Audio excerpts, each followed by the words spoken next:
Nous ne devons pas penser qu'il nous faut nous ajuster à toute cette vérité et à cet enseignement qui nous environne. Absolument pas.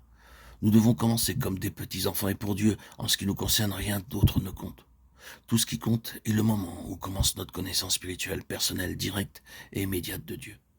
Notre progrès n'est pas gouverné par le temps. La question de la croissance spirituelle n'est pas régie par le temps.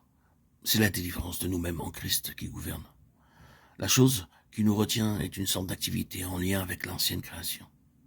Si seulement nous pouvions voir la démarcation nette de la mort de Christ entre nous, ce que nous sommes par nature, et lui, alors nous connaîtrions le chemin de la croissance spirituelle, qui n'est absolument pas une question de temps. C'est le fait d'être absolu dans notre acceptation de la signification de sa mort sur tout ce qui n'est pas le Christ, vivant dans nos cœurs, que ce soit religieux ou non. C'est ce que nous voulons dire que le chemin du retour, la voie dégagée qui s'ouvre. Vous n'avez pas du tout à vous occuper de ce qui n'est pas vivant. Il vous faut le rejeter. Dieu l'écarte et le met de côté. Le moment où nous parvenons à une connaissance reçue sans intermédiaire vivante et personnelle du Seigneur doit être ce qui nous préoccupe.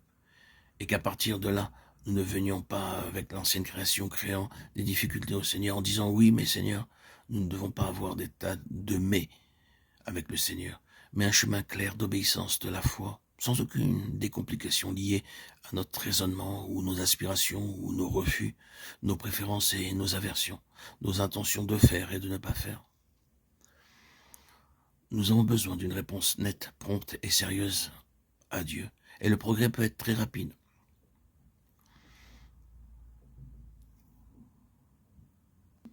Et la connaissance de lui-même croître d'une manière remarquable. Je suis quasi certain que le fait de nous occuper d'une histoire, qu'elle soit religieuse ou non, avec laquelle Dieu a terminé, est ce qui nous freine.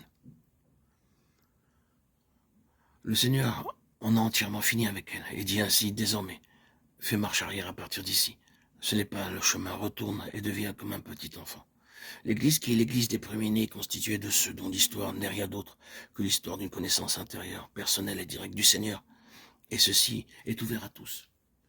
L'Église des premiers-nés n'est pas une chose traditionnelle, ce n'est pas un sujet de principe qui a été repris de génération en génération, ni l'objet d'une vérité approuvée, si vraie, pleine et profonde puisse-t-elle être, les générations suivantes ne deviennent pas l'Église des premiers-nés grâce à leur acceptation des vérités que possédait leur père, des vérités dans lesquelles elles ont été introduites, peut-être par leur naissance naturelle, avec lesquelles elles ont été associées en raison de leur relation familiale. L'Église des premiers-nés n'est pas cela. L'Église des premiers-nés, c'est celle qui est parvenue à une histoire personnelle et directe avec Dieu, et tout le reste ne compte pas. Si vous êtes véritablement né de nouveau, il vous est possible de parvenir dans un temps très court à une connaissance très réelle du Seigneur. Mais si nous apportons ou essayons de continuer quelque chose ou adoptons un élément qui ne provient pas de notre marche personnelle avec le Seigneur, nous compliquons toute la situation.